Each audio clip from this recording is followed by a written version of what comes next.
ምናልባት ቢዚ ነኝ ለሚሉ ለትምህርት ለመንፈሳዊ ጉዳይ ኳስ ለማየት ሌሊቱ የማይበቃቸው ስታዲየም ሄዶ ላንቃው እስኪሰነጠቅ ለመጮህ ምንም የማይደክመው ሰው እዚህ ተቀምጦ ለመማር ቆሞ ለማስቀደስ ወንጌል ለማድመጥ የሚቸገር ከሆነ ንገሩት ይሄ ሰው ቢዚ ነው ማለት ነው ቢዚ ማለት ምን ማለት ነው አልኳችሁ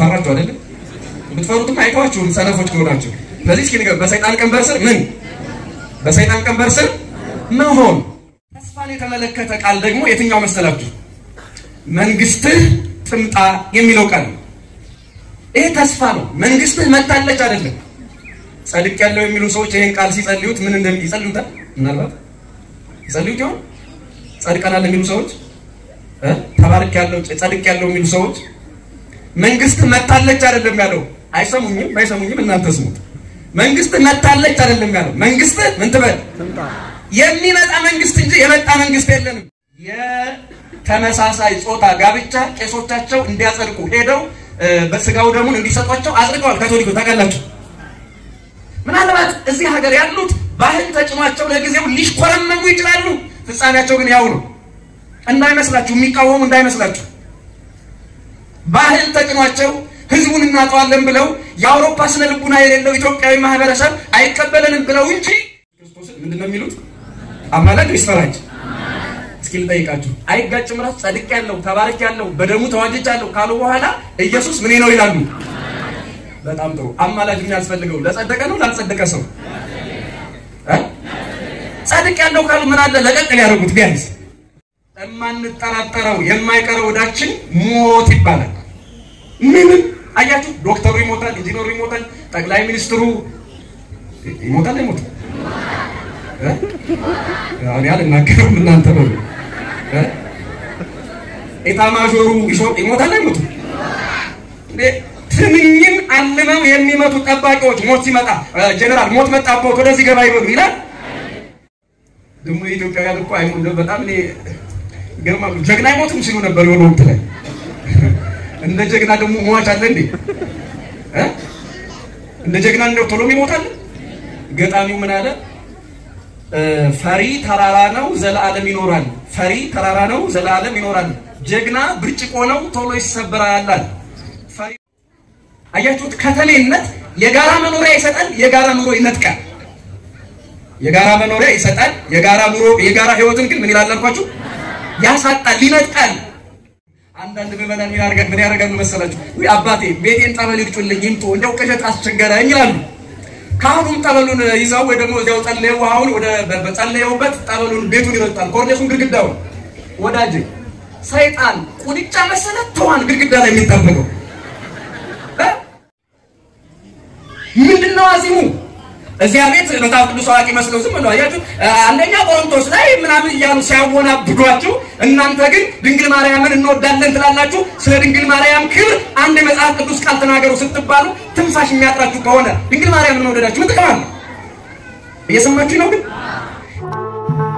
ቋንቋዬ ነሽ ድንግል መግባቢያዬ መልሴ ማገኝብሽ ከጌታዬ መልሴ ማገኝብሽ ከጌታዬ ባንቺ ቀርብ ያለው ከአምላኬ ፊት ቤቴ ሞልቶልኛል በበረከት ባታችን ስንል ሴቶች በ80 ቀን ወንዶች በ40 ቀን ተጠምቀን ነው ሲወልደን ግን አይተነዋል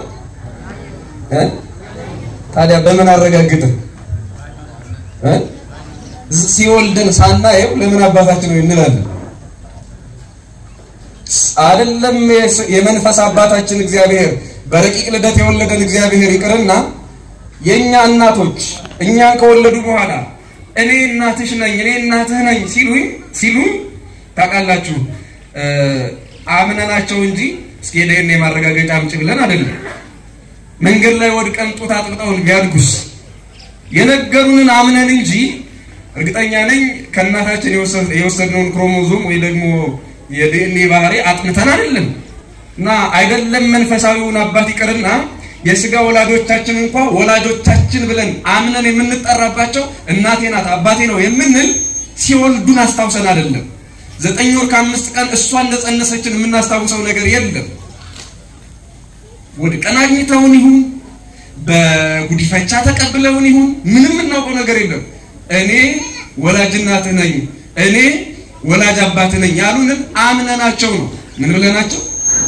ስለዚህ የሥጋ ወላጆቻችንን የማናስታውስ ሳናረጋግጥ እንዲሁ አዎ እናንተ ወላጆቼ ናችሁ ብለን የምንቀበል ሰዎች የሰማዩን አባት እግዚአብሔርን በ80 ቀናችንና በ40 ቀናችን ከመንፈስ እንወለድ ከመንፈስ ቅዱስና ከውሃ ሲወለድ የታለ ማስረጃ አንልም አምነን ነው አባታችን ሆይ የምንለው ምን ብለን አምነን ነው አባታችን ሆይ የምንለው በ80 ቀናችን ሲወልደን በ40 ቀናችን ስንወለድ ወንዶች አምነን ከሚታየው ውሃ የማይታይ ልጅነት እናገኛለን ብለን አምነን ነው ሥጋ የለበሰ ካህን ሥጋ የሌለውን መንፈሳዊ ልደት ያስገኝልናል ይሰጠናል ብለን አምነን ነው ስለዚህ በመናየው ውሃ በመናየው ሜሮን በመናየው ሥጋና ደም የማይታይ ልጅነት እናገኛለን ብለን ስለሆነ ምናምነው ወይም ደግሞ አምነን ስለሆነ ስሙን የምንጠራው አባታችን ሆይ የሚለው ቃል ሃይማኖታችንን ይገልጣል ወይም እምነታችንን ይገልጣል አባታችን ሆይ የሚለው ቃል ምንን ይገልጣል አልኳችሁ እንግዲህ ባጭሩ ለማለት እንዲመቸን ይሄ አንደኛው ነው ሁለተኛ አባታችን ሆይ በሚለው ቃል ውስጥ ካሉት 5 ምስጢራት ሁለተኛው አባታችን ሆይ በሚለው ጸሎት ውስጥ ትህትና አለ ምን አለ አልኳችሁ ትህትና ሁለት ቃላትን ይወስዳሉ ሊቃውንት የመጀመሪያው በደላችንን ምን እንላለን ይቅር በለን ይሄንን ይገርማችኋል የበቁ ቅዱሳን ሳይቀር ይጸልዩታል የበቁ ቅዱሳን ሳይቀር ይጸልዩታል የማይበድሉ ሰዎች እንደበደሉ ሆነው ይጸልያሉ የበደሉልን ይቅር በለን ይላሉ በደላችንን ይቅር በለን እኛም የበደሉን ይቅር እንደምንል ይላሉ እና በደላችንን ብለው ከሚበድለው ዓለም ጋር እግዚአብሔርን በቀን በሌሊት ከሚያሳዝነው ዓለም ጋር ራሳቸውን እንደበደለኛ የሚቆጥሩ ቅዱሳን በትህትና ከኛ ጋር በደሌን ይቅር በለኝ ኃጢአቴን ይቅር በለኝ ስለሚሉ ለነሱ ትህትና ይባላል ለኛ ትህትና አይደለም እየበደልን ነው እንደውም እንዋሻዋለን እኛም የበደሉንን ምን እንደምንል ግን ይቅርታ እናደርጋለን እግዚአብሔርን ይቅር በለን ከማለታችን በፊት እኛ ሌሎችን ይቅርታ ማድረግ ለሌሎች ይቅርታ ማድረግ እንዳለብን ነው ቃሉ የሚነግረን እግዚአብሔርንም እንዋሻዋለን የሚገርማችሁ ግን ልክ ምንም ቂም እንዳልያዝን እንደ ንጹህ ሰው ሆነን እኛ የበደሉን ይቅር እንደምንል እንላለን እንደው እግዚአብሔር በመቅደሱ ቢያናግረን የበደልሽውን ይቅር ብለሻል የበደልከውን ይቅር ብለሃል ቢለን መድረሻችንን እንጃ ለማንኛውም ቅዱሳኑ የበደሏቸው ሳይኖሩ የሚበድሏቸው ሳይኖሩ በደላችንን ይቅር በለን ማለታቸው ይሄ ትህትና ነው ሁለተኛው የትህትና ቃል አብሮ የሚሄደው ማለት ነው ርዕስ ያደረግነው ቃል ነው እንመለስበታለን የዕለት እንጀራችንን ስጠን ዛሬ የሚለው ቃል ሌላኛው ትህትና ነው እንመጣበታለን ሁለት ነገሮች እንዲህ ናቸው ሶስተኛ አባታችን ሆይ በሚለው ቃል ውስጥ ያለው ሶስተኛው ምስጢር ጸሎትነት ነው ጸሎት የሚለው ቃል እንደ ሌሎቹ ማለትም አባታችን ሆይ ስንል አንድ ቃል ወስደናል ትህትናን ለማሳየት የበደሉን ይቅር እንደምንል በደላችንን ይቅር በለን ብለናል ወይም ደግሞ የዕለት እንጀራችንን ስጠን ዛሬ የሚለው ቃል ወስደናል ጸሎት የሚለው ቃል ግን አባታችን ሆይ ከሚለው ጀምሮ ለዘላለሙ አሜን እስከሚለው ድረስ ጸሎት ይባላል ከመጀመሪያው እስከ መጨረሻው ጸሎት ይባላል ጸሎት ምንድነው የሚለውን በጣም ባጭሩ ላብራራላችሁ ይሄንንም ወስደው ከፍታ ነገስት ነው ጸሎት ማለት ጸሎት ብሂል ተናግሮም ስለ እግዚአብሔር ጸሎት ማለት ከእግዚአብሔር ጋር መነጋገር ነው ይላል ፍታ ነገስታችን እስኪ አብራችሁ ይበሉ ጸሎት ማለት ነው ከእግዚአብሔር ጋር መነጋገር ነው እንደዛ ከሆነ እስኪ ልጠይቃችሁ እግዚአብሔር የበለጠ የሚሰማው በምን ቋንቋ ስንጸልይ ይመስላችኋል የበለጠ እንደው ጆሮ ቅርብ የሚሆን ምናላችሁ አይዝምላችሁ የሚሰማችሁ ነው ተናገሩ አሁን እዚህ አርባ ምንጭ የሚነገረው ብዙ ቋንቋ ምንድነው ከአማርኛ ውጪ አቤት እሺ እግዚአብሔር በጋሙኛ ከምንጸልይ በአማርኛ ከምንጸልይ በግዕዝ ከምንጸልይ የትኛው የበለጠ ቀረብ ይላል እግዚአብሔር አረ እርግጠኛ ናችሁ እንደው ከግዕዝም እሺ ከአማርኛስ እውነታችሁን ነው ምናልባት አንዳንድ ቦታ በግዕዝ ቅዳሴ ስለሚበዛ የእግዚአብሔር ቋንቋ ግዕዝ የሚመስለው ሰው እንዳይኖር። ይሄ ሁሉ ጊዜ በትምህርት የማነሳው ይሄ የማይሰለጥን የወደቀ የዘቀጠ ፖለቲካችን ያመጣብን እንጂ ቤተክርስቲያን ለወንጌል አገልጋዮች ሐዋርያትን ስትልክ በ72 ቋንቋ እንዲያስተምሩ ቤተክርስቲያን ሐዋርያቶቿን መምህራኖቿን የላከቻቸው በ72 ቋንቋ እንዲያስተምሩ ነው። የሐዋርያት ሥራ ምዕራፍ 2 ላይ ሐዋርያት በዝግ ቤት ሳሉ ከሰማይ የወረደው እሳት በነፋስ አምሳል የተገለጠው እሳት ያ ማለት መንፈስ ቅዱስ ማለት ነው 72 ቋንቋ እንዲናገሩ በ72 ቋንቋ በጊዜው ዓለም ላይ የነበረው ቋንቋ ገልጦላቸው በተለያየ ቋንቋ ነው እንዲሰብኩ ያደረጋቸው። ጌታችን ኢየሱስ ክርስቶስ ያስተማረበት ሮማይስጥ ዕብራይስጥ የመጀመሪያ ምንጭ አልነበረም። ሕዝብ በሚናገረው በየትኛውም ቋንቋ ወንጌል መነገር አለበት። ቤተክርስቲያን ቋንቋ መርጣ አትቀድስም። ይሄንን ወቁት። አሁን ምናልባት የግዕዝ ቅዳሴ የግዕዝ ማህሌት የሚበዛው ታሪካዊ ሀብት ስለሆነ ብቻ ነው። በግዕዝ ዘፈን የለም። አጋጣሚ ሁሉም ቋንቋ ዘፈን አለው። ሁሉም ቋንቋ ምን አለው አልኳችሁ? ምናልባት እኔ ሳላቅ በቋንቋ ዘፈን የሌለበት ቋንቋ ይኖር ይሆን? የለም። እሺ በልሳን ዘፈን አለ። የደቡብ አይደል ብጠይቃት የነቢያት ሀገር ነው ብዬ በልሳን ዘፈን አለ ሊኖር ይችል ነበር፣ ግን ሰው ምን ብሎ ይረዳቸዋል እንጂ እነሱማ ያታልሉን ነበር። በርግጥ ግን እንኳን ዘፈን መዝሙርም ያለ አይመስልም ያው በእነሱ ቋንቋ። ለማንኛውም እስኪ አረብኛ ቋንቋ የምን ቋንቋ ይመስላችኋል? አረብኛ ቋንቋ አትፍሩ። የሚመስላችሁ ነገር የምን ቋንቋ ይመስላችኋል? የሙስሊም ቋንቋ ነው የሚመስለው? አያለመታደል የቤተ ክርስቲያኒቱ ቋንቋ ነው እንዳትረሱት። ዛሬ በታሪክ ሂደት ግዕዝ የቤተ ክርስቲያን ብቻ እንደሚመስለን ሁሉ የማያውቅ ታሪክ የማያነብ የኛ ቢጤ ዘመን የኛ ቢጤ ትውልድ ሲመጣ የአረብኛን ቋንቋ የእስላም አደረገ። እስልምና ከመፈጠሩ ከሺህ ዘመናት በፊት የኦርቶዶክስ ሊቃውንት በአረብኛ ቋንቋ ብዙ መጻሕፍትን ጽፈዋል። ይሄ ይገርማችኋል። አብዛኛው የቤተ ክርስቲያን ዋና የሚባሉ መጻሕፍት ከአረብኛ ነው ወደ ግዕዝ የተመለሱት። ይሄ ይገርማችኋል። ልክ እንደ ግዕዝ ቋንቋ በደብረ ሊባኖስ ገዳም የኢትዮጵያ ቤተ ክርስቲያን አረብኛ ታስተምር ነበር።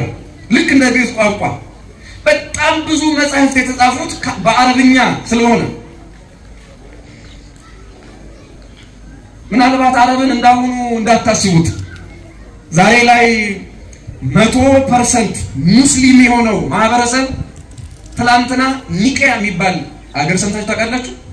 እስኪ ምን ታስታውሳላችሁ? ኒቄያ ሲባል ስንት ሰው የተሰበሰቡበት? 318 ሊቃውንት የተሰበሰቡበት ኒቄያ የሚባል ሀገር አለ። እሱ ዛሬ ሙሉ በሙሉ የሙስሊም ሀገር ነው። ያኔ ግን ለዓለም ሁሉ ማዕከላዊ ስፍራ ነው ተብሎ ስለታሰበ ምስጢር የፈሰሰበት በጣም ብዙ ሊቃውንት የተሰበሰቡበት የክርስቲያኖች ብቻ ሀገር ነበር። ክርስቲያን ብቻ ኦርቶዶክሳውያን ተዋህዶዎች ብቻ የሚኖሩበት ሀገር ነበር። ከ7ኛው መቶ ክፍለ ዘመን በኋላ ግን ታሪክ ተቀየረና አሁን ደግሞ 100% የምን ሀገር ሆነ ማለት ነው? አቤት! ስለዚህ እስልምና ከመነሳቱ በፊት አረብኛ ቋንቋ የቤተ ክርስቲያኒቱ ቋንቋ ነበረ። ሞኛቱን የእስላም ቋንቋ አይመስልም። ግዕዝም በተመሳሳይ መልኩ ዝም ብሎ የሆነ የቤተ ክርስቲያን የቄስ ቋንቋ እንዳይመስላችሁ። እንዳልኳችሁ ቤተ ክርስቲያኒቱ ታሪክን በመያዝ ታሪክን በመጠበቅ እንደሷ ማንንም ስለሌለ በመጀመሪያው ለምሳሌ ቅዱስ ያሬድ ዝማሬውን የሰማው በትግርኛ አይደለም፣ በአማርኛ አይደለም፣ በኦሮምኛ አይደለም፣ በግዕዝ ቋንቋ ሰማው። ስለዚህ እሱም ድርሰቱንና ዜማውን በግዕዝ ጻፈው። በዚያ ምክንያት የመጀመሪያውን ቋንቋ ይዘን መጣን እንጂ ይሄኛው ቅዱስ ቋንቋ ነው ይሄኛው ርኩስ ቋንቋ ነው የሚባል ምንም የለም። ስለዚህ ምናልባት አንዳንዶቹ ይሄንንም የማነሳበት ምክንያት ምንድነው? ቤተክርስቲያንን በተለይ የኦርቶዶክስ ቤተክርስቲያንን የሆነ አካባቢ ለማድረግ የሚሞክሩ ስላሉ ነው። አይደለችም። በተለይ ኢትዮጵያ ውስጥ ያለው ፖለቲካ እኛን ከአንድነታችን ከቤተክርስቲያናችን ለመናድ ለማፍረስ የሚጠቀሙበት ኦርቶዶክስ ተዋህዶ ቤተክርስቲያን የአንድ አካባቢ የአንድ ቋንቋ ተናጋሪ እንደሆነ ደግሞ እንደ አዲስ እንደ ፋሽን አሁን ይሰብኩታል።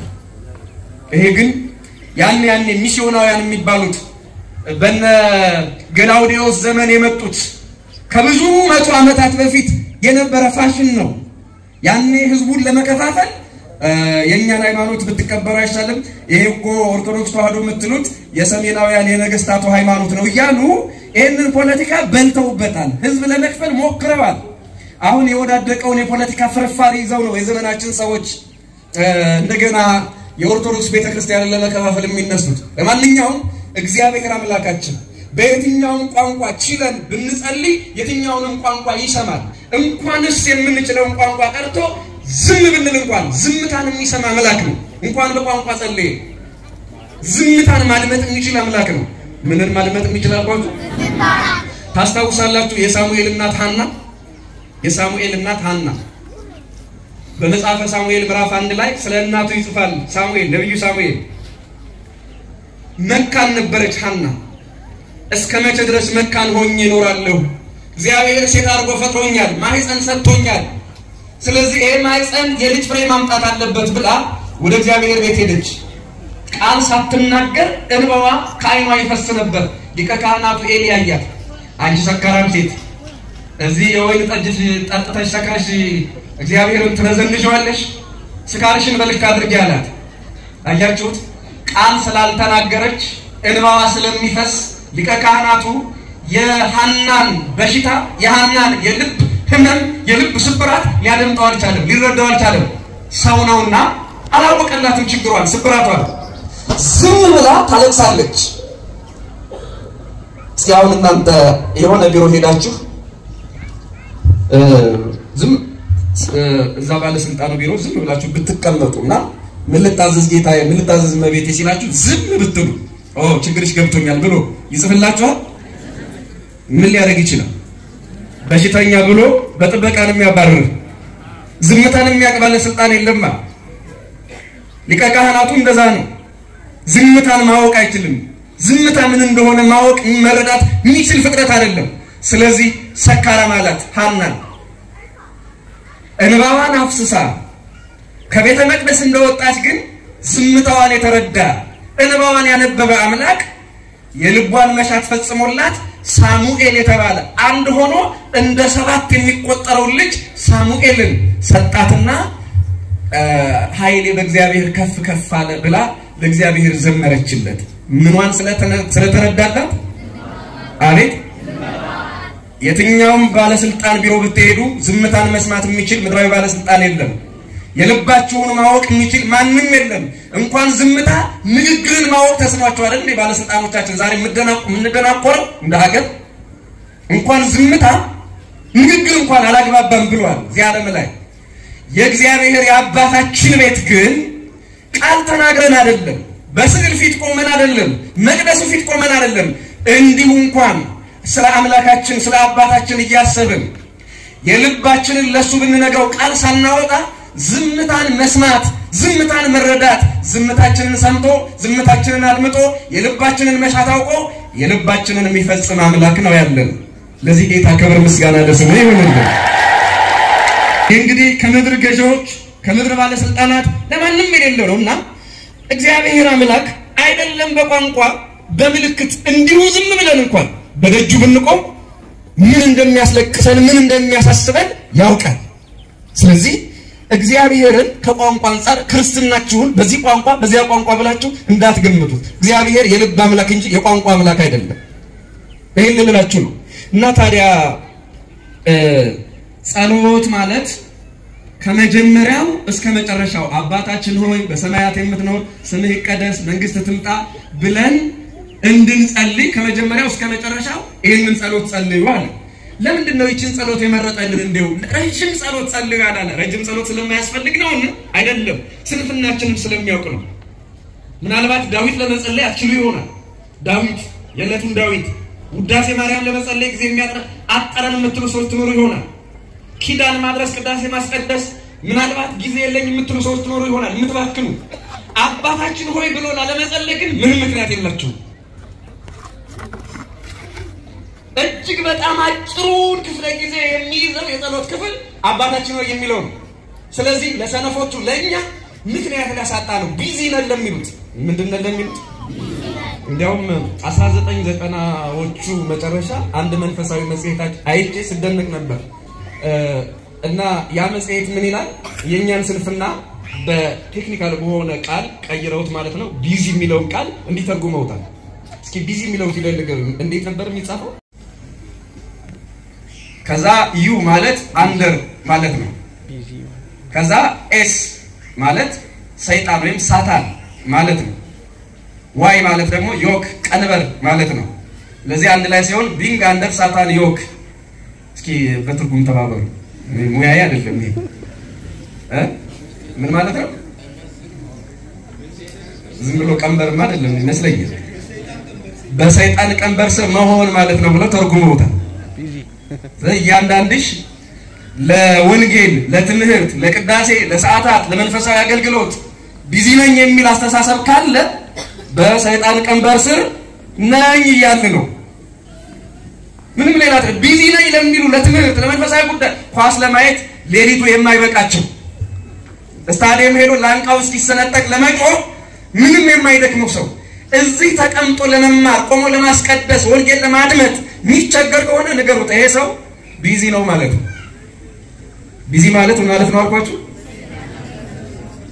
ፈራችሁ አይደል ብትፈሩትም አይተዋችሁም ሰነፎች ከሆናችሁ ስለዚህ እስኪ ንገሩ በሰይጣን ቀንበር ስር ምን በሰይጣን ቀንበር ስር መሆን እሺ በሰይጣን ቀንበር ስር መሆን ይፈልጋል ለመካከላችን ስለዚህ አባታችን ሆይ በሰማያት የምትኖር ብሎ ይህችን ጸሎት በመላኩ በቅዱስ ገብርኤል ሰላምታ ሰላም እንሻለን የሚለውን የእመቤታችንን ጸሎት ጨምረን መጸለይ ለኛ በጣም ትንሽ ጊዜ የሚፈጅ ነው ስለዚህ ለዚህች ደቂቃ ሰነፍ የሚሆን ሰው ካለ እንዳልኩት በሰይጣን ቀንበር ስር ነው ያለው እግዚአብሔር በእውነት ከሰይጣን ቀንበርማ ነፃ ያወጣል ለዚህ ጸሎት የሚለው ቃል ይሄንን ያሳያል ከመጀመሪያው እስከ መጨረሻው ያለውን ቃል ያሳያል ሶስተኛው ይሄ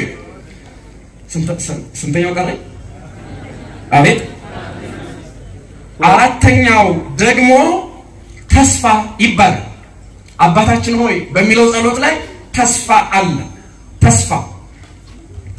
ተስፋን የተመለከተ ቃል ደግሞ የትኛው መሰላችሁ መንግስትህ ትምጣ የሚለው ቃል ምን የሚለው ቃል አልኳችሁ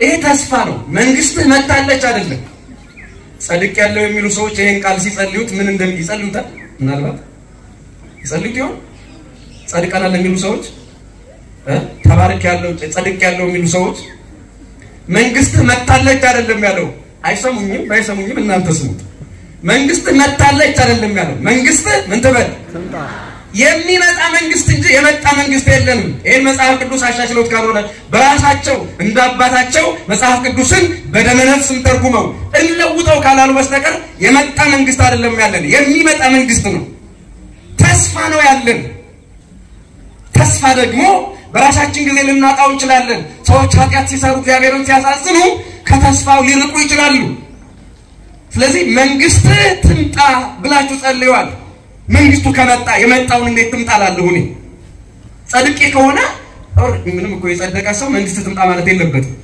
እኔ በነገራችን ላይ እነዚህ ጸድቀናል የሚሉ ሰዎች ክርስቶስ ደሙን ስላፈሰሰልን ስጋውን ስለቆረሰልን መከራ ስለተቀበለ ጸድቀሃል ምንም ኃጢአት አይዝም ምኑ ሰዎች እንዳሉ ታቀላችሁ አይደል በደም ታቀላችሁ አይደል ጸድቀናል የሚል ሐሳብ ከፕሮቴስታንት ወጥቶ ወደ ካቶሊክ ሲሄድ ብዙ መዘዝ ይዞ እየመጣ ነው አሁን የካቶሊኩን መሪ ሰምታችሁ ይሆናል በተለያየ ዜና ላይ የተመሳሳይ ጾታ ጋብቻ ቄሶቻቸው እንዲያጸድቁ ሄደው በስጋው ደሙን እንዲሰጧቸው አጽድቀዋል ካቶሊኩ ታቀላችሁ የፕሮቴስታንት መጨረሻ አንግሊካን ቸርች የሚባለው በዋናነት ምናልባት እዚህ ሀገር ያሉት ባህል ተጭኗቸው ለጊዜው ሊሽኮረመሙ ይችላሉ ፍጻሜያቸው ግን ያው ነው እንዳይመስላችሁ የሚቃወም እንዳይመስላችሁ ባህል ተጭኗቸው ህዝቡን እናጣዋለን ብለው የአውሮፓ ስነ ልቡና የሌለው ኢትዮጵያዊ ማህበረሰብ አይቀበለንም ብለው እንጂ የካቶሊክ ጣፈንታ በአብዛኞቹ የፕሮቴስታንት ሚሽነሪዎች ላይ በተለይ በአውሮፓ ዓለም ሁሉም ተቀብለው አጥልቀውታል ኢትዮጵያ ላይ ያሉት ብቻ ናቸው እየተሸማቀቁ ያሉት እንደዋኖቻችን ነው ማለት እንዴት እናርግ ይያሉ ማለት ነው አትጠራጠሩ ምናልባት በአደባባይ እንኳን ባይነግሩ በውስጥ አይቃወሙት እንደ ህግ እንደመመሪያ ሊቃወሙት አይችሉም አንዳንዶቹ እንዳልኳችሁ ቢያንስ ኢትዮጵያዊ ስነ ልቡና ያላቸው ሲያንገሸግሻቸው ሊታዩ ይችላሉ። ለምሳሌ ወደ ጸጉሩን የሚያበጥረው ፓስተር አለ ማሙስ ይመስለኛል ቢያንስ ጴንጤ ቢሆን ኢትዮጵያዊ ጴንጤ ነው። አያችሁ? ሌላው ግን የሆነ ጣሊያናዊ ጴንጤ ነው። ጴንጤ መሆን ችግር የለም፣ ነፃ ነው፣ መብት ነው። ታውቃላችሁ ለምን ሆኖ ብለን እዚህ አሁን አንሰድብም፣ አንነቅፍም። ስህተታቸውን ብቻ ነው የምንተቸው፣ መብታቸው ነው። አዳም ዕፀ በለሱን እንዳይበላ እግዚአብሔር በኪሩቤል ሰይፍ ቆረጠው እንደ እጁ። አቤት! ግን መቆረጥ ይችል ነበር አይችልም? አቤት! ዲሞክራት አምላክ ነው እና እግዚአብሔር ሰማዩን ሰንጥቆ ምድርን ከፍቶ ማስጠም ሲችል እሱ የታገሰውን እኔ ላልታገስ አልችልም። ምንም መንጨርጨርም አያስፈልግም። ግን እውነት ለመናገር አንዳንዶቹ ከኢትዮጵያዊ ስነ ልቡና ያፈነገጠ አስተሳሰብ ያላቸው አሉ። አንዳንዶቹ ደግሞ ኢትዮጵያዊ ስነ ልቡና ያላቸው ፓስተሮች አሉ። በጣም ደጎች፣ በጣም ያነበቡት እንደ ዶክተር ማን ነው የሶፊያ ጋር ማረነ በጣም የምታውቁት ሰዎች ወዳጀን ታውቁታላችሁ። ብታውቁት ይጠቅማችኋል። በጣም ሲያነብ በነገራችን ላይ ሙስሊምም ይሁን ዋናው ማለት ነው ፕሮቴስታንት ቢሆን በጣም ካነበበ አትጠራጠሩ ምንም ይሁን ይመስላችኋል። ተጠራጠራላችሁ? በጣም ወደ ይሄ ታሪክ ቢያነብ መጽሐፍ ቅዱስን በጥልቀት ቢያነብ የምን እምነት ተከታይ ቢሆን ይመስላችኋል? ምንም ሌላ መሆን አይችልም ምንም። እና ዶክተር ወዳጀን ሳያስበው ዝም ብሎ ሳያስበው እኮ ነው አስበውበት አይደለም። ዝም ብሎ ሲያነብ እንዴ ለካ የሆነ በደመ ነፍስ የመጣ ነገር ነው እየተከተለ ያለው። በኋላ ታላቁ የማርያም አእምሮ ብሎ ጻፈ። እንዴት ውግዘት እንዳስተናገደ ታውቃላችሁ? የማርያም አእምሮ ብሎ ጻፈ። ለማንኛውም ልመለስና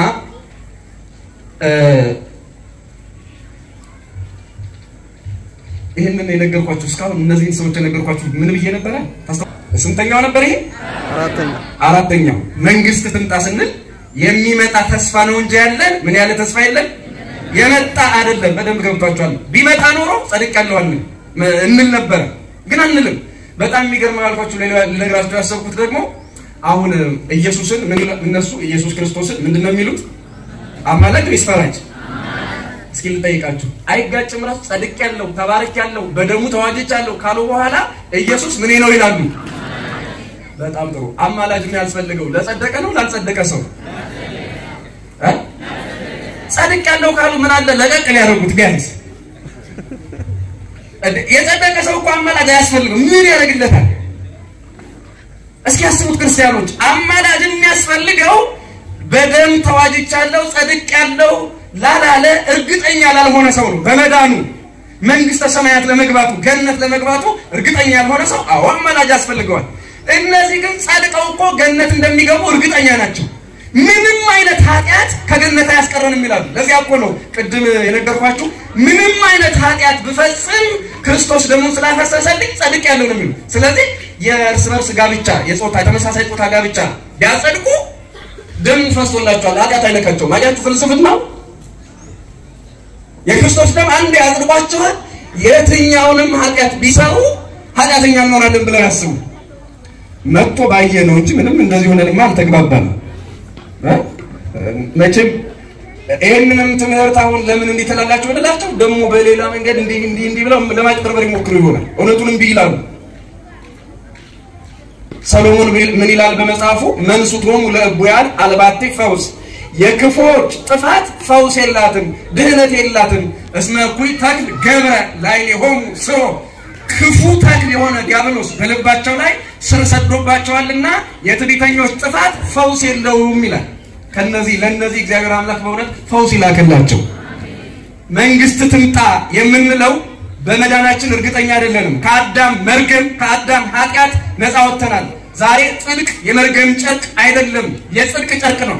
ዛሬ እንደ ጥንቱ የገነት በር ዝግ አይደለም፣ ክፍት ነው። ጽድቅ ከሰራን ወደ እግዚአብሔር መንግስት እንገባለን። ኃጢአት ከሰራን ወደ ሲኦል እንሄዳለን።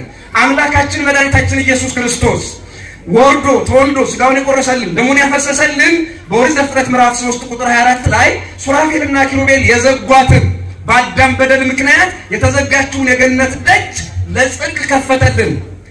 በሃይማኖት ለምንሰራው ስራ ክፍት አደረገልን እንጂ ማንንም ወንበዴ የተመሳሳይ ጾታ ጋብቻ እያጸደቀ እንደ ሰው ተፈጥሮ እንደ እንስሳ እየኖረ ጸድቅ ያለው በሚል ሰበብ ምድር ላይ ያለውን የትኛውንም ኃጢአት እየፈጸመ ምድሪቱን እንዲያጎሰቁል አይደለም የክርስቶስ ደም የፈሰሰው። የክርስቶስ ሥጋ የተቆረሰው እንደ እንስሳ እንስሳ እንደውም እርስ በርሱ ጾታ እንስሳት አሁን አራዊት አዕዋፍ የተመሳሳይ ጾታ አላቸው እንዴ? የተመሳሳይ ጾታ የሚባል ነገር የለም በሱ ጋር። ከእንስሳት ባነሰ ሕይወት ውስጥ እንድንኖር እያለማመዱን ያሉት እዚያው ደምረት ላይ እንኳን እንድናነሳው በድፍረት እድል አገኙ። ታውቃላችሁ ዓላማቸው የዚህ የተመሳሳይ ጾታ ጋብቻ ዋና ዓላማ ህዝቡን ጆሮውን ማስለመድ ነው። አዎ ተሳክቶላቸዋል። በዚህ መንገድ ይኸው እያነሳ ነው፣ ይኸው እየተነገረላቸው ነው። አለንዴ እንዲሉ ያልሰሙ ሰዎች እንዲሰሙ አድርገዋል። ለነሱ ይሄ አንዱ ስኬት ነው። ለማንኛውም እንዳንጠፋ እኛ ትምህርቱን እንቀጥላለን። ሰይጣን ይሰማል ብለን ስለ ሰይጣን ሳንናገር ልንቀር አንችልም አይደል እንዴ? ስለዚህ መንግስትን ትምጣ የሚለው ቃል ተስፋችንን ያሳያል።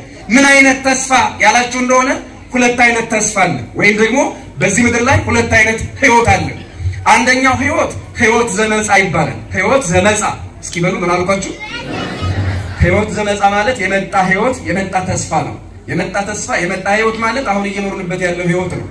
ሁለተኛው ተስፋ የምንለው ደግሞ ህይወት ዘይመጽ የሚመጣ ህይወት በቁሶቹ ወንሴፎ ትንሣኤ ሙታን ወሕይወተ ትናንትና ነው አይደል ለመዳችሁ ጎበዞች። የሙታንን መነሳት የሚመጣውን ህይወት ተስፋ እናደርጋለን። እስኪ አብራችሁ በሉ አማርኛው የሙታንን መነሳት በሉ የሚመጣውን ህይወት ተስፋ እናደርጋለን። በ381 ዓመተ ምህረት ከ325 ዓመተ ምህረት ጋር በአንድ ላይ የተሰናኘው የጸሎት ቃል የሚመጣውን ህይወት ተስፋ እናደርጋለን ይላል። አያችሁት? የመጣ ህይወት ይሄንን ህይወት ተስፋ ታደርጉታላችሁ እንዴ? አንድ ጊዜ መጥቷል እኮ የተሄድብናል። ይሄን ህይወት እኮ እየኖርነው ነው። ጣፈጠም መረረም ተወልደናል መተናል። የሚመጣውን ህይወት ግን ተስፋ እናደርጋለን አሉ። የሚመጣ ህይወት የሚመጣ መንግስት የሚመጣ ኑሮ የሚመጣ ተድላ አለ። ስለዚህ የሚመጣውን ህይወት ተስፋ እናደርጋለን የሚለው ቃል መንግስት ትምጣ ከሚለው ቃል አብሮ የሚገናኝ ነው። እና መንግስት ትምጣ የምንል መንግስተ ሰማያትን ለመውረስ የበቃን አድርገን መንግስተ ሰማያትን ለመውረስ ስጋህን በልተን ደምህን ጠጥተን ቃልህን ሰምተን እንድንኖር እርዳን ማለት ነው። አያችሁ? ይሄ ተስፋ ይባላል። ልዩ ተስፋ፣ በጣም ልዩ ተስፋ ይባላል። ምክንያቱም እዚህ ምድር ላይ ብዙ ተስፋ ይኖራል። ለምሳሌ ብማር ብሎ ያሰበ ተስፋ ተማሪ በቃ ሳይንቲስት መሆን የሚፈልግ መምህር መሆን የሚፈልግ ፓይለት መሆን ኢንጂነር መሆን የሚፈልግ ዶክተር መሆን የሚፈልግ የተለያየ ነገር መሆን የሚፈልግ ባለ ተስፋ ይኖራል። ሲጨርስ ትምህርቱን ተስፋው ያልቃል አያልቅም? አቤት ተስፋው ያልቅና ሌላ እንደገና ሌላ ተስፋ ይጀምራል። አያችሁት? ተስፋ ያልቃል። ነጋዴው ምናልባት የተሳካለት ነጋዴ በሆን ብሎ ያስባል። የተሳካለት ነጋዴ ይሆናል። ነጋዴ መሆኑን ከጀመረ በኋላ ይሄ ተስፋ ያልቅና ደግሞ ሌላ ነገር ያስባል። አያችሁ? ተስፋ ያልቃል። ይሄ ብቻ አይደለም። ዋናው ደግሞ የዚህ ዓለም ተስፋ ተመልከቱ። ዶክተር ለመሆን ያሰበው ተምሮ ዶክተር ሆነ፣ ኢንጂነር መሆን የፈለገው ተምሮ ኢንጂነር ሆነ፣ መሐንዲስ መሆን የፈለገው እንደዚህ እያለ ሁሉም መሆን የፈለገው ሆነ። መጨረሻ ግን አለ ሞት ይባላል። በምን ያልቃል የዚህ ዓለም ተስፋ? ንገሩኛ። አቤት አዎ ተማሪ ለምሳሌ በነገራችን ላይ የማንጠረጥረው የማይቀር ባለ ዕዳ እኛ የምንረሳው እሱ የማይረሳል ባለ ዕዳ እዚህ ምድር ላይ ሞት ይባላል። እኛ የምንረሳው እሱ ግን ምን የማይለን ይረሳኛል ብላችሁ አስባችሁ ታውቃላችሁ? እንደው አንድም ቀን እሺ ሞትን ሁሉ ጊዜ ታስቡታላችሁ? ኧረ ተው፣ ሁሉ ጊዜም ታስቡታላችሁ? በእውነት እድለኞች ናችሁ ሁሌ ካሰባችሁ። በነገራችን ላይ ያው ቅድም ያልኳችሁ ተማሪው አሁን በደንብ አጥንቶ ሲፈተን ወይኔ አልፍ ይሆን ወይስ ተወርቅ ይሆን ብሎ ይጠራጠራል አይጠራጠርም? አቤት ነጋዴውም የሆነ ዕቃ ያዋጣኛል ብሎ የሚያስበውን ነገር ከገዛ በኋላ መልሶ ለመሸጥ ሲያስብ አተርፍ ይሆን ወይስ ከስር ይሆን ብሎ ይጠራጠራል አይጠራጠርም? አርሶ አደሩ ጥሩ እርሻ ላይ ጥሩ ዘር ከዘራ በኋላ ምርታማ ይሆንልኝ ይሆን ወይስ አይሆንልኝ ብሎ ይጠራጠራል አይጠራጠርም? አቤት እናንተ ከቤት ወጣችሁ ራቅ ወዳለ ስፍራ ስትሄዱ አረብ አይደለም እዛው በስ በተለይ አሁን ዘመን እደርስ ሆኖ ይሳልደርስም ብላችሁ አትጠራጠሩም ትጠራጠራላችሁ አቤት ለነገሩ አርባ ምንጭ በጣም ሰላም ስለሆነች የምትጠራጠሩ ይመስለኛል አትጠራጠሩማ ግን የማያጠራጥር ምንም ነገር የለም አያችሁት ምድር ላይ ይሆናል ወይስ አይሆንም ይሳካል ወይስ አይሳካም ብለን የማንጠራጠረው ምንም አይነት ጉዳይ የለም የትኛውንም ነገር እንጠራጠራለን አንድ የማንጠራጠረው ነገር አለ ማሞታችንን ምንም አንጠራጠረው እኔ ግን እንደው ሞታለሁ ወይስ አልሞትም ብሎ የሚያስባለ ካለም ጤነኛ አይደለም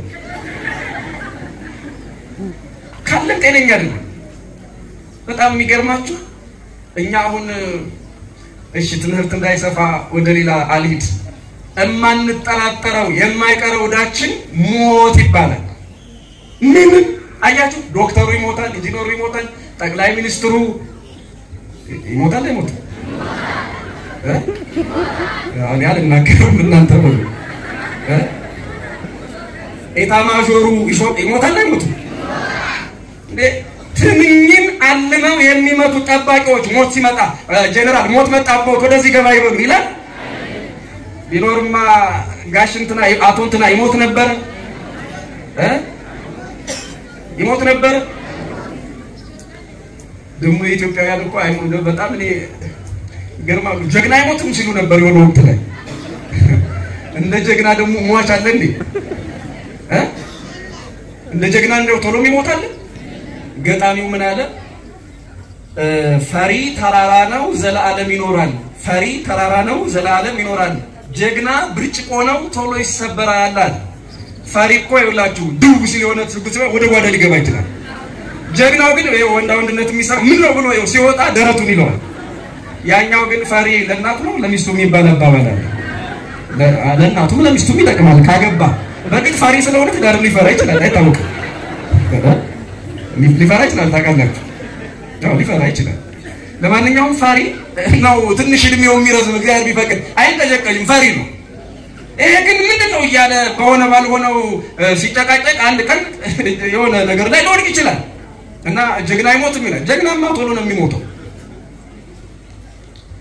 እና ለነገራችሁ የፈለኩት ትልቅ ነጥብ እዚህ ምድር ላይ ሁላችንም ጠቅላይ ሚኒስትሩ ይሞታል ፕሬዝዳንቱ ይሞታል ኤታማዦሩ ይሞታል ምንም ማን ነው የማይሞተው ግን እስኪ የማይሞት ሰው ንገሩ ምን አላችሁ እኔ ምላችሁ የአርባ ምንጭ ሰው የሚመስላችሁ እግዚአብሔር ድሮ ሰማው የነበረው የካህን ልጅ እግዚአብሔር አጎቱ ይመስላል ይባላል የቄስ ልጅ ለእናንተም እንደዛ መሰለ ይመስላችሁ እኔ የማይሞት ሰው ንገሩኝ ያልኳቸው እግዚአብሔር አሉ እኔ አሁን የማይሞት ሰው እግዚአብሔር ራሱ ሞቷል እኮ ኢየሱስ ክርስቶስ አልሞተ ሞቶ ግን ምን አለ እግዚአብሔር ሞቷል እና የማይሞት ሰው እስኪ ንገሩ ሌላ ፈልጉልኝ የትኛውም ሰው ይሞታል ወደደም ጠላ እንደውም ከሰው የበረታ አሁን ሳይንቲስቶች የደረሱበት ኢሞርታል ፊሽ የሚሉት በባህር ውስጥ የሚኖር ይሄ ዝልግልግ ክብ መሳይ ነገር አለ የማይሞተው አሳ ይሉታል በጣም ብዙ ዘመን ራሱን ሴሎቹን እያደሰ ውስጡን እያደሰ መኖር የሚችል ይገርማቸዋል ሳይንቲስቶች ምድር ጠቧቸው ህዋ እየቃረሙ ከ70 ዓመት አላለፉም በምርምር የማይኖረው ቤተ ሙከራ የሌለው ይሄ አሳ ግን ምንድነው ጀሊፊሽ የሚሉት ይኸውላችሁ በሺ አንድ አይደለም ብዙ ሺህ ዓመታትን መኖር ሲሰለቸው ነው ራሱ የሚያጠፋው በቃ ሲመረው ሞት የማያሳጣን በሽታ የማይነጥቀን እርጅና የማይቀማን ትልቁ ተስፋችን በምድር አይደለም በሰማይ ነው መንግስት ትምጣ ብለን ስንጸልይ የእግዚአብሔርን መንግስት ከወረስን በኋላ የእግዚአብሔርን መንግስት በሞት አናጣውም የእግዚአብሔርን መንግስት በጦርነት አናጣውም የእግዚአብሔርን መንግስት በመፈናቀል አናጣውም የእግዚአብሔርን መንግስት በየትኛውም በሽታና እድሜ አናጣውም ስለዚህ እዚህ ምድር ላይ የትኛውንም ነገር አልማችሁ አቅዳችሁ ስኬታማ ብትሆኑ ስኬታችሁን ሞት ያሳጣችኋል የሰማይ ተስፋችሁን እውን ካደረጋችሁ ግን የእግዚአብሔርን መንግስት ከወረሳችሁ በኋላ የሚያስወጣችሁ ምንም አይነት ኃይል የለም ገብቶ መውጣት አግኝቶ ማጣት የሌለበት የእግዚአብሔር መንግስት ሰማያት ናት ስለዚህ መንግስት ትምጣ ብላችሁ በተስፋ ጸልዩ አለ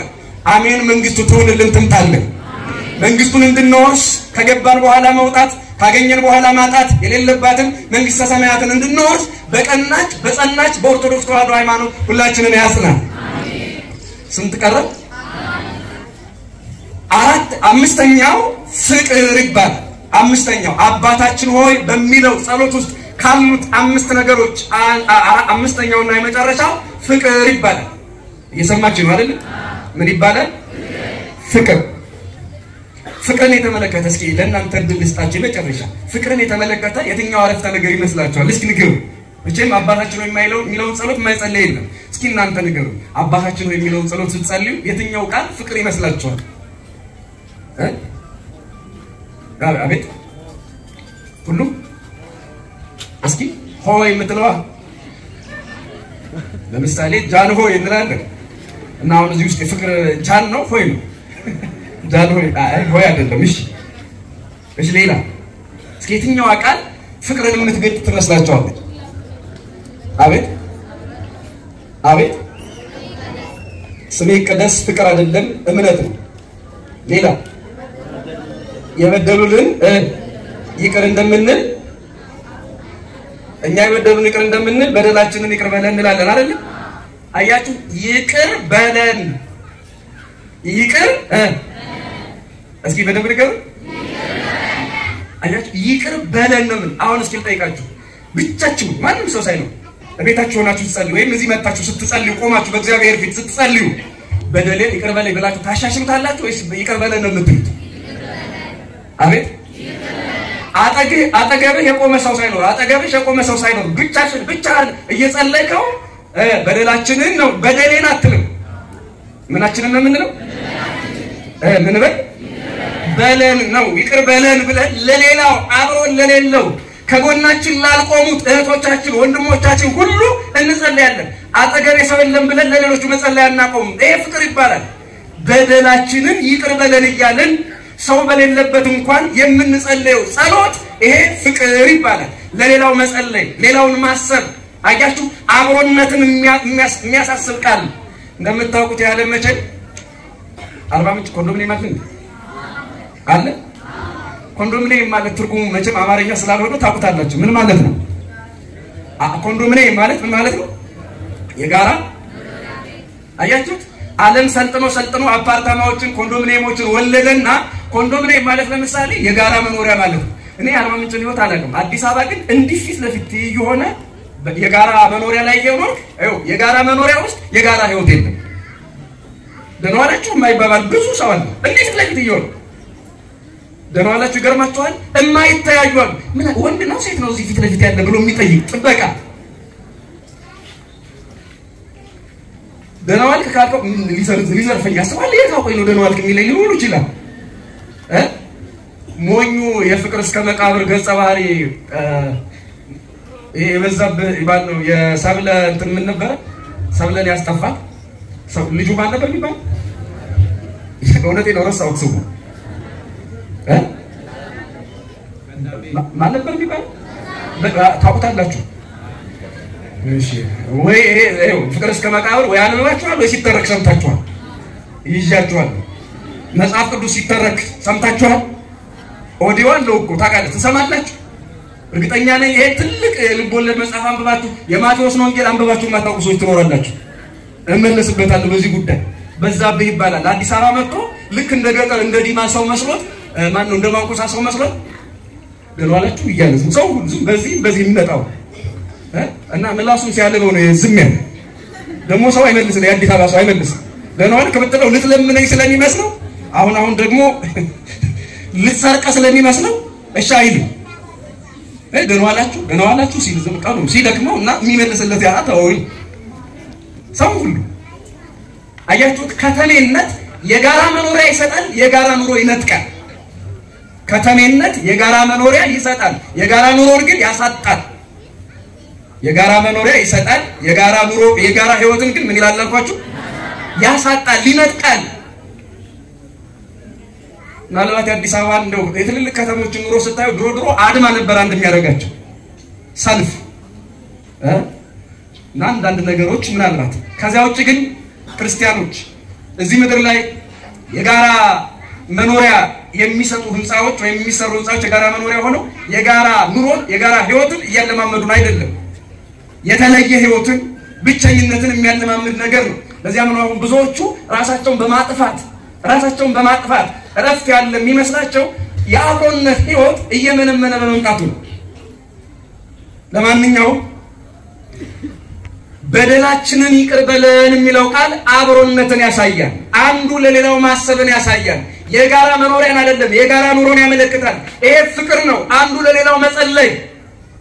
እዚህ አርባ ምንጭ ላይ ያላችሁ ክርስቲያኖች ለአርባ ምንጭ ክርስቲያኖች ብቻ አይደለም፣ በሌላው የኢትዮጵያ ክፍል በሌላው ዓለም ላሉ ሰዎች ለሚበድሉ ሰዎች በሙሉ እየጸለያችሁ ነው። በደላችንን ይቅር በለን እያላችሁ ባትበድሉም እንኳን በደላችንን ይቅር በለን እያላችሁ መጸለያችሁ ይሄ ፍቅር ይባላል። አባቶቻችን ጤዛንሰው ድንጋይ ተንተርሰው የሚኖሩ ቅዱሳን በደላችንን ይቅር በለን ሲሉ እነሱ በድለው አይደለም ለበደለው ዓለም እየጸለዩ ነው። ስለዚህ ይሄ ፍቅር ይባላል። ለማናውቀው አብሮን ላልቆመ ሰው መጸለይ ፍቅር ይባላል። ምን ይባላል? ለማናውቀው ሰው መጸለይ፣ ለማናውቀው ህይወት መጸለይ ያስተማረችን ቅድስት ቤተክርስቲያን የፍቅር ቤት ናት። የምን ቤት? አቤት! ስለምናውቀው ብቻ አይደለም ስም ጠርተው ይሄ በንባብ ቅዳሴ ላይ ኪዳን ላይ የምትሰሙት ወለተ ማርያምን ገብረ ማርያምን የሚባለው እሱ የሚታወቅ ገንዘብ ስለተከፈለ ብቻ የሚጸለይ እንዳይመስላችሁ። ይሄ ይገርማችኋል። ለኢትዮጵያ ጦር ሰራዊት እንደምትጸልይ ቤተክርስቲያን ታውቃላችሁ? ታውቃላችሁ አይደል? እቀብ ህዝቦቿን ወሰራዊታ ሰራዊቷን ጠብቅ እያለች አሁንም ድረስ በጸሎተ ቅዳሴ ቤተክርስቲያን ሀገር የሚጠብቁ ሰዎችን ትጸልይላቸዋለች። መንግስት አያውቅም። ይሄን መንግስት አላወቀም ብላ ጸሎታን አታቋርጥም። ከጥንት ጀምሮ ቤተክርስቲያኒቱ እንዲህ ወታደር ማለት ኦርቶዶክሳዊ ብቻ ነው። ምን አለ? አቤት! ኦርቶዶክሳውያኑን ጠብቅልኝ አትልም ቤተክርስቲያን። የፍቅር ቤት ናትና በደላችንን ይቅር በለን ህዝቦቿንና ሰራዊቷን ጠብቅ ስትል ህዝቦቿን ስትል ኦርቶዶክሳውያን ብቻ አይደሉም፣ ህዝቦቿ ሁሉንም ጠብቅ። ሰራዊቷን ስትልም እንደዛው ማተብ ያላቸውን ኦርቶዶክሳውያን ማለት አይደለም፣ ሁሉንም ጠብቅ ትላለች። ስለዚህ ቤተክርስቲያናችን የፍቅር ቤት ናት። የምን ቤት አልኳችሁ? ይሄንን ፍቅር ሊያስተምረን መድኃኒታችን ኢየሱስ ክርስቶስ በደላችንን ይቅር በለን ብላችሁ ጸልዩ አለ። ፍቅርን እያስተማረን ነው። የፍቅር አምላክ በፍቅር ያኑረን። ወደ ራሳችን ተመልሰን ትምህርቱን እንቋጫለን። እየሰማችሁ ነው ግን? እስካሁን ገብቷችኋል? እሺ መልካም።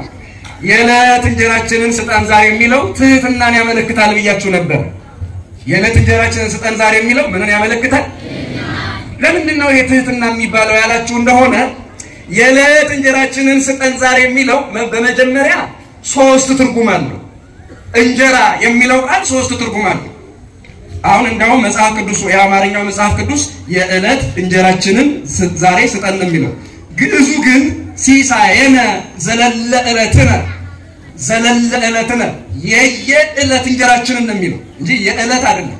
የዕለት ማለት ምናልባት አንድ ጊዜ መጥቶ ሌላ ጊዜ የሚቋረጥ ሊሆን ይችላል። የየዕለት ማለት ግን ድግግሞሽ አለው ነው። የየዕለት ማለትና የዕለት ማለት ይለያያል። ያልኩት ገብቷችኋል? አያችሁ? ይሄ የአማርኛው መጽሐፍ ቅዱስ የዕለት ብቻ ነው የሚለው። ግዕዙ ግን እንዴት ነው የሚለው አልኳችሁ? የየዕለት ማለት በየቀኑ የምንበላውን እንጀራ አንተ ስጠን ማለት ነው። እንዴት ትህትና ይሆናል የሚለውን በኋላ አመጣበታለሁ። ግን እንጀራ ምንድነው የሚለው መጀመሪያ እስኪ ልንገራችሁ። የመጀመሪያው እንጀራ የሚለው ቃል ይሄ እናንተ ነግዳችሁ ወይ ዘርታችሁ ወይ ተምራችሁ የተለያየ ስራ ሰርታችሁ የምታመጡት እንጀራ የዕለት እንጀራ ይባላል። ሰርቃችሁ የምታመጡት እንጀራ ይባላል። ስርቆት ነው ኃጢአቱ። እንጀራው ያው እንጀራ አይደለም እንዴ? ተጠራጥራለች። ስርቆቱ ኃጢአት ነው፣ እንጀራው ግን ምንድነው? እንጀራ ነው።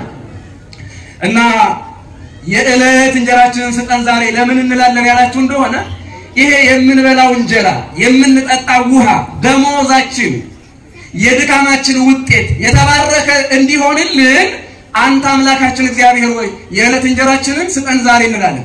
የዕለት የምንበላውን እንጀራ አንተ ባርከ ስጠን ማለት ነው።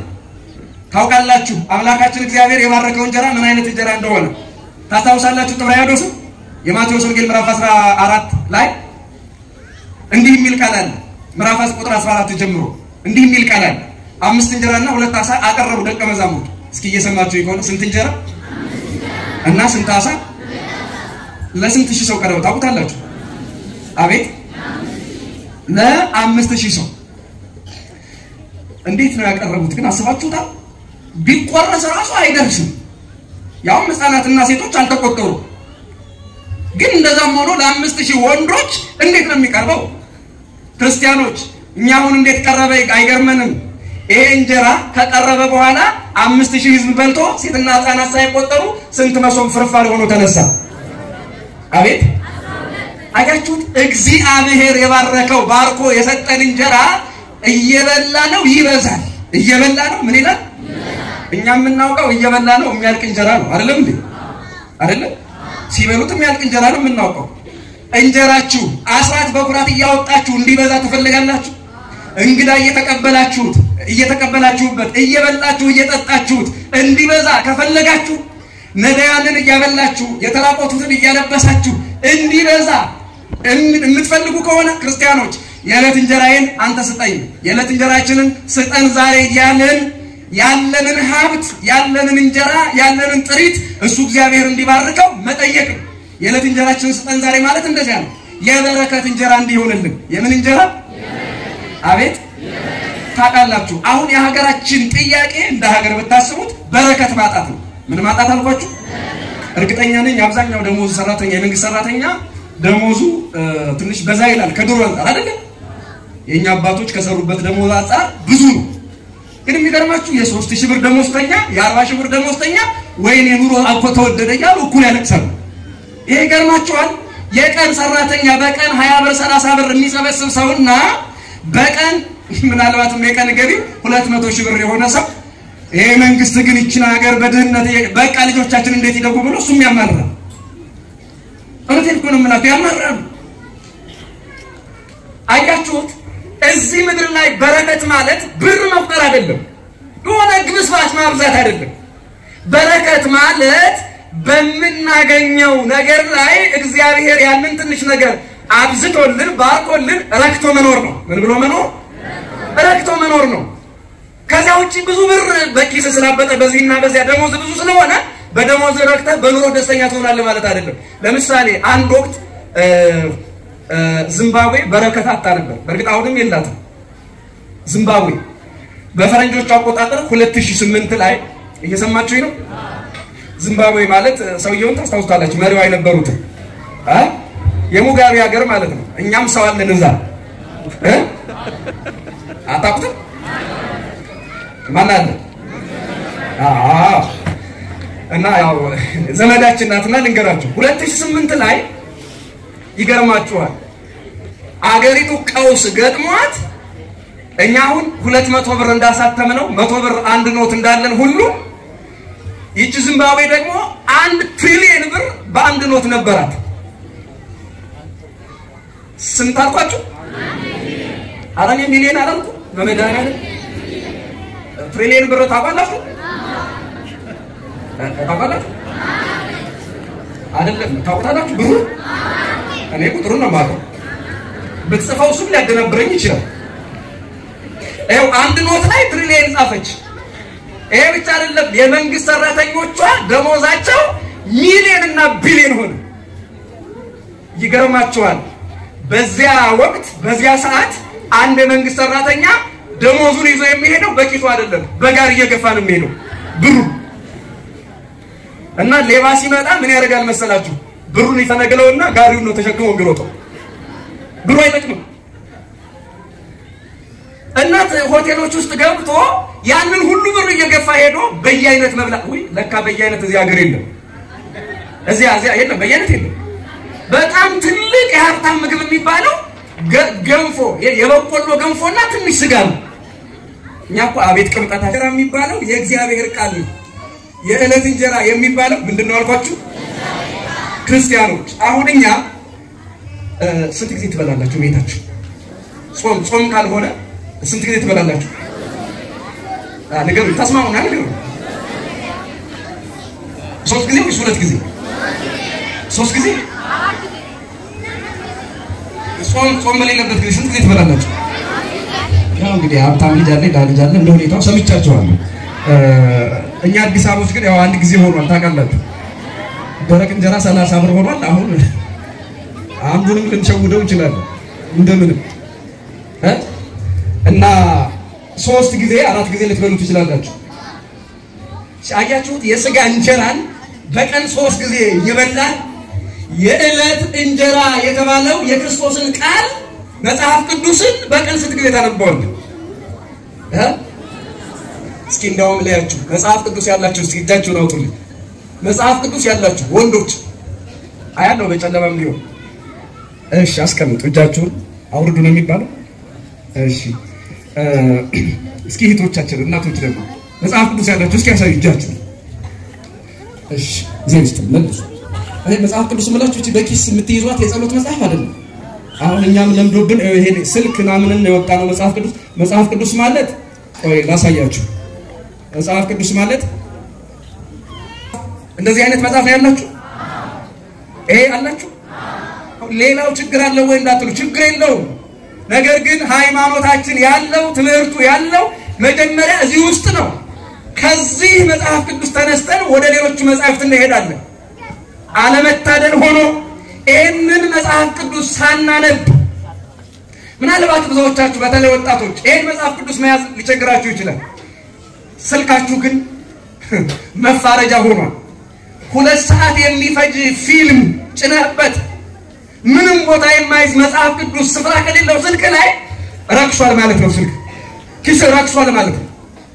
2 ሰዓት የሚፈጅ ፊልም ቀልድ ጭነህበት ምናልባት ይሄንን ይዞ መንቀሳቀስ ይሄንን ማንበብ ይሰለቻችሁ ነው። ይሄ ስልክ ግን በየትኛውም ስፍራ ስትሄዱ የምታነቡት ነው። ስለዚህ መኖሩ መልካም ነው። ይሄ ካላችሁ መልካም ነው። እሺ እጃውንታችሁ መጽሐፍ ቅዱስ አለኝ ብላችሁ የምታነቡ ሰዎች ደግሞ እጃችሁን መልሳችሁ አሳዩ። ያላችሁ ሰዎች የምታነቡት እስኪ ያሳዩ። ምን ነው የቅድሙ እጅ የታለ? እሺ መልሱት። ምኑን ትመልሳላችሁ? የለም። እሺ በዚህ በኩል እህቶች እናቶች አውጥታችኋል እጅ እናነባለን ብላችሁ እስኪ ገዝተናል አለን አላችሁ መጽሐፍ ቅዱስ እስኪ የምታነቡ ሰዎች መጽሐፍ ቅዱስ የምታነቡ ሰዎች እሺ አይ ለታላላ ወጣቶች ነው ያልኩ። እናንተ አሁን እዚህ መምጣታችሁ ራሱ ገርሞኛል። በነገራችን ላይ በብዙ ጉባኤ የትም ቦታ ላይ እናቶችንና አባቶችን ጠዋት ነው የምናየው። በሽፍት ነው የክርስትና ትምህርት በሌላው ስፍራ በፈረቃ። በእውነት እዚህ ቦታ ላይ እናቶችን ጠዋትም ማታም አባቶችን ከወጣቶች ጋር ማየት ትልቅ ክብር ነው። በእውነት የሆነ ሌሎቹ መኖር እኮ መነቃቃት ፈጥሯል እዚህ ሀገር ይመስለኛል። ለራሳችሁ እግዚአብሔርን እስኪ አመስግኑ። በቃ ሲመሽ ወጣት ሲነጋ አባት የሚመላለስበት ብዙ የኢትዮጵያ ጉባኤ አለ። እኔ ሙአዘ ስራትም ያውቃል አይደል? የትም ቦታ ብትሄዱ አብዛኛው ላይ ወላጆች አይመጡም። ማታ ላይ ደግማችሁ እግዚአብሔርን አመስግኑ እስኪ ለዚህ ስርዓት እና ክርስቲያኖች አሁን ብዙዎቻችሁ መጽሐፍ ቅዱስ አላችሁ ወንዶችም ሴቶችም በተለይ ወጣቶች እና መጽሐፍ ቅዱስ የገዛው ፎቶ ስትነሳ ድርድሩ እንዲያምር ነው የቅዠት መከላከያ ነው። ምንድነው መጽሐፍ ቅዱስ እየገዛችሁ ምን ታስቀምጡ ነው? አትፈልጥ ሸጠው ነው ለቃሉ በጣም ይቅርታ። ምንድነው አላማው? እንደማትሰጡት አውቃለሁ እኮ የቤት በረከት ይሆናል ብላችሁ ነው። አንዳንድ ምዕመናን ምን ያደርጋሉ መሰላችሁ? ወይ አባቴ ቤቴን ጠበል ልጭልኝ ይምጡ እንደው ቅዠት አስቸገረኝ ይላሉ። ካሁን ጠበሉን ይዘው ወይ ደግሞ እዚያው ጸልየው ውሃውን ወደ በጸልየውበት ጠበሉን ቤቱን ይረጣል፣ ኮርኔሱን ግድግዳውን። ወዳጄ ሰይጣን ቁንጫ መሰለ ተዋን ግድግዳ ላይ የሚጣበቀው ቦታማ ላጣፉ ኮርኔስ ላይ ሲሰቀልልህ እሱ እኮ ሸረሪት አይደለም ጣሪያ ለጣሪያ የሚሄደው። አንተ ነህ ከቤት በፊት መጠበቅ ያለብህ። እንዴ ምን ማለት ቤት አንተ ሰላም ከሆንክ ቤት ሰላም ነው። ጣሪያና ግድግዳ የሚፈልግ ሰይጣን ያለ እንዳይመስላችሁ። እንደው ቤቱ ይባረክልኝ ብላችሁ ታስፋርቁ ካልሆነ በጠበል እዚያ ጣራና ግድግዳ ላይ ሰይጣን ስራ ማለት ስራ ፈት እንዳይመስላችሁ። እዚያ ላይ ምናልባት ተዋል ምናልባት ሸረሪት ነው የሚሆነው። መጀመሪያ ልባችን ራሳችን ገላችን ነው መጠመቅ ያለበት። በተመሳሳይ መልኩ መጽሐፍ ቅዱስን ለቤት ጌጥ አድርገህ የምትደረድር ቤቱ እንዲያነበው ምንድነው አላማው? ምንድነው አዚም የተደረገብን? የእግዚአብሔር ቃል ለማንኛውም እንጀራ ተብሏል። የዕለት እንጀራችንን ስጠን ዛሬ እንላለን። ይገርማል። የዕለት እንጀራችንን ስጠን ዛሬ እንልና ቃልህን እንድንማር ቃልህን እንድናነብ እርዳን ማለታችን ነው። የዕለት እንጀራችንን ዛሬ ስጠን ስንል ተመልከቱ። ግን እኛ አናነብም፣ ቃሉን አንሰማም፣ እንሰለቻለን፣ ያቁነጠንጠናል። ታዲያ አሁን እንደዚህ ከሆነ እስኪ አስቡ። እናንተ ከሬስቶራንት ውስጥ ገብታችሁ እጃችሁን ታጥባችሁ ሜኑ አንብባችሁ ምግብ መርጣችሁ ምግቡ ሲመጣ አልበላም ይባላል ወይ? እስኪ ንገሩ። ይባላል እንዴ? ማትበላ ከሆነ ለምን ገባ? ማትበላ ከሆነ ለምን አዘዝክ? በተመሳሳይ መልኩ የዕለት እንጀራችንን ስጠን ዛሬ ብለን ጸለይን። መጽሐፍ ቅዱሱን ገዛን። ሌሎችን የገን የድርሳን መጻሕፍትን ቤታችን አስቀመጥን። እማናነብ ከሆነ የእግዚአብሔር ቃል የሕይወት እንጀራ በቀን 3 ጊዜ 4 ጊዜ እየበላን ይሄ ጎተራችን እስኪጨናነቅ ድረስ እየበላን እየጠጣን ቁንጣን እስኪይዘን እየበላን ይሄ የነፍስ ምግብ የሥጋ በረከት የሆነው የእግዚአብሔር ቃል እንዴት ማንበብ አልቻልም? እኔ ግን አሁን ምናልባት ሐኪሞች ካላችሁ ምን አለ መላ ብትፈጥሩ የሐኪም የባህልን ብትሆኑ ምናልባት ሰው ምግብ ሲዘጋው የምን መርፌ የሚባላል ምን አላችሁ? አፒታይዘር ነው። አፒታይዘር እኮ ለቤትም ይመጣል። አዎ ያለው መርፌም ሊወጉ ይችላሉ፣ እንክብል ሊሰጡ ይችላሉ። ለምን? ምግብ እንዲያምረን ማለት ነው አይደል? ብሉ እንዲል የሚያደርግ ይሄ በሽታ አሁንም አለ እንዴ? የሚዘጋው ሰው ነው። ለማንኛውም የሆነ እንዲህ ይሄን በሽታ ያለው በቃ ምግብ እንዲያለው ሰው የሆነ መድኃኒት ይሰጠዋል። እኔ እንዲያው ለሆዳችን የተጨነቁትን ሐኪሞች ለባዶ አይምሮ ደግሞ ተጨንቀው አንዱ የሚል መርፌ ቢወጉን እኔ ማስበው ነው። በሳይንሱ ከጠፋ በባህሉ እውነቴን ነው። እንደዛ ካልሆነ እኮ በቃ ረሃብ ሊገልን የዕለት እንጀራችንን ስጠን ዛሬ ጋር እንጸልያለን። ይሄው የዕለት እንጀራ የሆነው የእግዚአብሔር ቃል ቅዱሳት መጻሕፍት መቼ እንደሚነበቡ እንጂ ምናልባት ይሄንን የእግዚአብሔር ቃል እንጀራ አይደለም ብላችሁ ካሰባችሁ መዝሙረ ዳዊት መዝሙር 75 ተመልከቱ፣ 78 ተመልከቱ። እንዲሁም ደግሞ የማቴዎስ ወንጌል ምዕራፍ 4 ቁጥር 4 ላይ ተመልከቱ። ሰው በእንጀራ ብቻ አይኖርም አላ በኩሉ ቃል ዘይወፅ እማፉ ለእግዚአብሔር ከእግዚአብሔር ቃል በሚወጣ ቃል ጭምር እንጂ። ያ መዝሙረኛው ዳዊት ደግሞ የሰው ልጅ የመላእክትን እንጀራ በላ ይላል። ቅዱስ ሚካኤል እንጀራ ይበላል አይበላም? የሰው ልጅ የመላእክትን እንጀራ ምን አለ? ቅዱስ ሚካኤል ገብርኤል እንጀራ ይበላል አይበሉ? አቤት! አያችሁት? ምስጋናቸው እግዚአብሔርን ማወቃቸው እንጀራ ተብሎ ነው። ታዲያ ይሄንን የመላእክት እንጀራ የወንጌልን ቃል የእግዚአብሔርን ስም እንዴት ነው የምናውቀው? ወጣቶች በደንብ ስሙ። ማንበብ ካለ መውደዳችን የተነሳ ተረጋግቶ መማር ከመጥላታችን የተነሳ ታውቃላችሁ፣ ይህችን ቤተክርስቲያን እንወዳታለን እንጂ አናውቃትም። እደግመዋለሁ፣ የኦርቶዶክስ ቤተክርስቲያንን እንወዳታለን እንጂ አናውቃትም። ለራሳችሁ ንገሩት። ይህችን ቤተክርስቲያን በልስኪ የሚወዳት እንጂ የሚያውቃት ትውልድ እየጠፋ ነው። ቤተክርስቲያኑን የሚወዳት በቃ ሃይማኖት የለን የሆነ ችግር ሲፈጠር ባለፈው አሁን አይታችኋል። ኦርቶዶክሳዊ ወጣት ጥቁር ለብሶ ጥቁር ቀለም ራሱ እንደዛ አልጠቆረ በጣም በቃ የሚሰማን የሚያንገበግበንን እንዲህ አንገት የምንሰጥላትን ሃይማኖት የደም ንዝረታችን ውስጥ ያለችዋን ሃይማኖት እሷን ግን እንወዳለን የምንወዳትን ሃይማኖት ካላወቅናት ነገ የምትሳለመው መስቀል እኮ እንጨት ነው። ለምን ትሳለመዋለህ? ምን መልሳለ እንዴ? ዝም ብሎ ማተብ ብቻ ማሰር፣ ወፋም ክር ማሰር ምን ይሰራል? ያሰርከው ማተብ ምን እንደሆነ ካላወቅ ነገ ፍታው ብሎ አንተን የሚያስጨንቅ ይመጣል። ያኔ ወዲያ ጴንጤ በድንጋይ ልትለው ነው ወይስ በቦክስ? እሱ መጽሐፍ ቅዱስ ይዞ በውሸት ሲያደናብር አንተ ለመጽሐፍ ቅዱስ ለምን ባዳ ትሆናለህ? አለመታደል ሆኖ በእኛ ቤተክርስቲያን ውስጥ አሁን እኔ አንዳንድ ዘማሪዎች ማለት ነው አንዳንዶች ይሁን ታውቋቸዋላችሁ እዚህ ቤተክርስቲያን ውስጥ 20 ዓመት 10 ዓመት አንዳንዶች እንኳን 1 ዓመት አልሞላቸውም መሰለኝ እዚህ ቤተክርስቲያን ቆዩ ዘማሪ ሆኖ አገልጋይ ሆኖ እዚህ ቤተክርስቲያን ውስጥ ረጅም ዘመን ኖረው ስለ መጽሐፍ ቅዱስ ሳያውቁ ጴንጤ ሆነው ሃይማኖታቸውን ክደው ማተብ በጥሰው ወደ ቸርች ከሄዱ ወደ ሌላ ቸርች ከሄዱ በኋላ በየፌርማታው ኢየሱስ ጌታ ነው እያሉ መጽሐፍ ቅዱስ ይዘው ይዞራሉ። አያችሁ እዚህ ቤተክርስቲያን ውስጥ 40 ዓመት ይኖር 30 ዓመት ይኖር መጽሐፍ ቅዱስን የማያነብ ክርስቲያናዊ ሲወጣ ሃይማኖት ሲቀይር በ40 ቀኑ በ30 ቀኑ መጽሐፍ ቅዱስን ይዞ የሚዞረው እውነት እዚህ መጽሐፍ ቅዱስ የሌለው ሆኖ ነው። ምንድነው አዚሙ?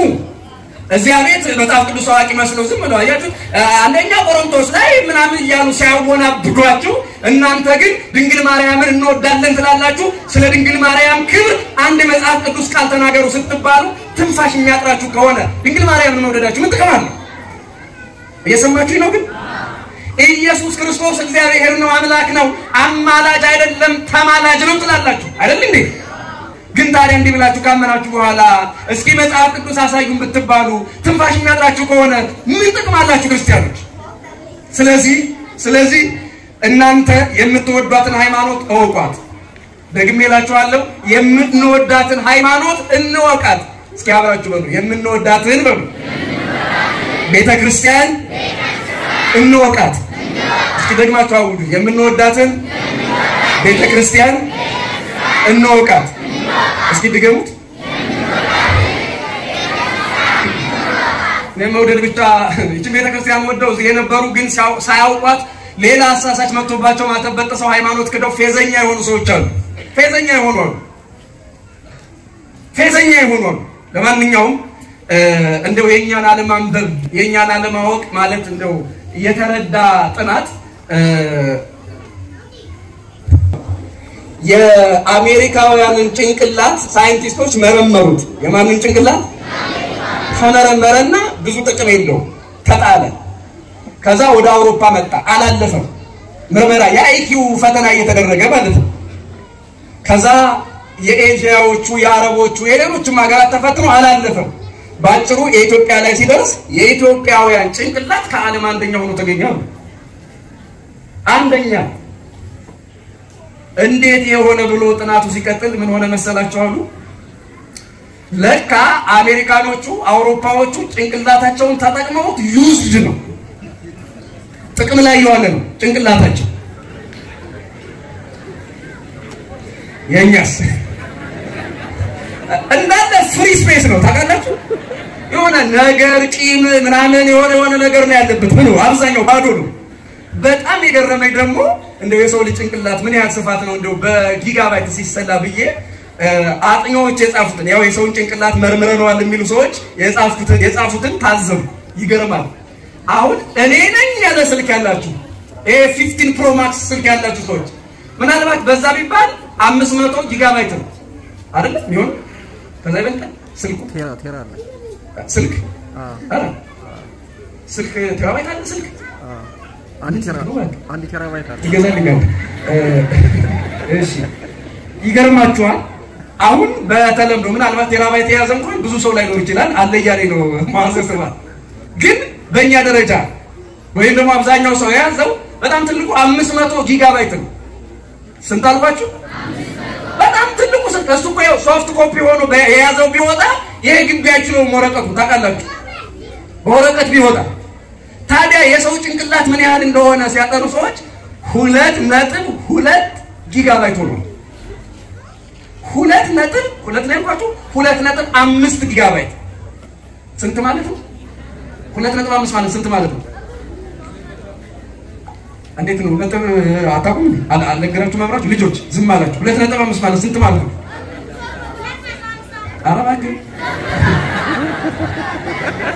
ስማይኔ ስልክ በልጧለሁ እንደዛ ከሆነ ከስልኬ ይበልጣለሁ ማለት ምንድነው በጣም ያነሰ ነው አዎ ስልኬን ይበልጣለሁ ማናችሁ ትመልጡታላችሁ ግን ደግሞ ከስልክም ያነሰ ነው እሱ ይጣራው ለማንኛውም 2.5 ማለት ስንት ጊጋባይት ማለት ነው አያችሁት ንጽጽሩ በጊጋባይት 2,500,000 ጊጋባይት ነው የሰው ጭንቅላት ቱጂውን ግን ተጠቅመንበታል እቺ ደግሞ የመጣችው የመጀመሪያው ስልክ ዝም 50 ሰው ይዛምት ሞላዋ የሷን ያህል እንኳን አልተጠቀምንበትም እንኳን የዘመናዊው ስልክ አያችሁት እኛ ጭንቅላት ይዘን ዝም ብለን ምን ሞተው አናሳዝንም ሞት እና ይሄ ጭንቅላት ዝም ብሎ አበራ ከበደ ኤርሚያስ ዳንኤል ሳራ ኤደን የሚል ስም ብቻ ሸምድዶ ይሙት ይሄን ብቻ አስታውሶ ይሙት ይሄ አይናችን የግድግዳና የህንጻ የተራራ መልክ ሸምድዶ ይቅር መጽሐፍ ቅዱስን እያነበበ በማየት መቀደስ የለበትም ክርስቲያኖች ይሄንን ሰፊ ጭንቅላት እንድንጠቀምበት እግዚአብሔር ትልቅ አይምሮ ሰጥቶናል ይሄንን የሰጠንን አይምሮ ታሪካችንን አንብበንበት መጽሐፍ ቅዱስን አንብበንበት ያልተረዳንን ጠይቀንበት የምንወዳትን ቤተክርስቲያን እንድናውቅ የዕለት እንጀራ የሆነ እግዚአብሔርን ቃል በልተን ጠጥተን የዘላለም ሕይወት እንድናገኝ እግዚአብሔር አምላክ ለሁላችን ማስተዋሉን ያድለን። ቋንቋይነሽ መዝሙር ቤት ቻል የወንድማችን የዲያቆን ልዑልሰገድ ጌታቸው መዝሙሮችን ብቻ የሚያቀርብበት ዩቲዩብ ቻናል ሀገራችን በሰማይ ነው። ስለዚህ ሁላችሁም ሰብስክራይብ አድርጋችሁ ቤተሰብ ሁኑ። ቋንቋዬ ነሽ ድንግል መግባቢያዬ ቋንቋዬ ነሽ መዝሙር ቤት ቻል ከጌታዬ መልስ የማገኝብሽ ከጌታዬ ቋንቋዬ ነሽ መዝሙር ቤት ቻናል ያላንቺ ማን አለኝ እመቤቴ ተፈስሒ ተፈስሒ ማርያም አመስጋኝ ነኝ የወንድማችን የዲያቆን ልዑልሰገድ ጌታቸው መዝሙሮችን ብቻ የሚያቀርብበት የዩቲዩብ ቻናል ሁላችሁም ሰብስክራይብ በማድረግ